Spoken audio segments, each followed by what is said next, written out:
Hi, good afternoon, everybody. So, the mentor that I chose to speak about and to research on was Dan Patrick. He's actually the namesake for the sportscasting school here at Full Sail, and a mentor of mine and a reason that I got into the program. One thing I learned about while researching him was that he was offered the Price is Right job in 2007 when Drew Carey took that position. That was around the same time that he left ESPN, and I just found it interesting that maybe that was what sparked his want to leave ESPN and take his own route.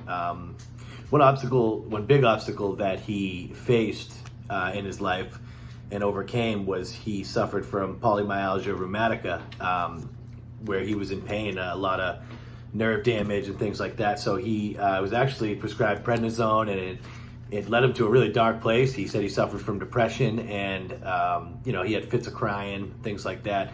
So he stopped taking that medication, and he actually started doing light chemo IVs, which is really interesting, something I've never heard of before.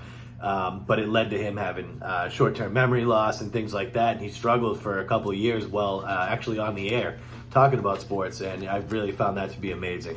One of my favorite quotes from Dan Patrick over the years when he was back on SportsCenter, when somebody would hit nothing but net on a basketball shot, he would say nothing but the bottom of the net. And I still, to this day, when he says it, it's so nostalgic. And as somebody who wants to call sports, and somebody who would like to call sports highlights, I always loved that line. I thought it was one of the greater lines. And the parallels between me and him are the obvious. I love sports. I love to talk about sports. I love to discuss sports, all of them, not just one or two, but literally, all sports interest me.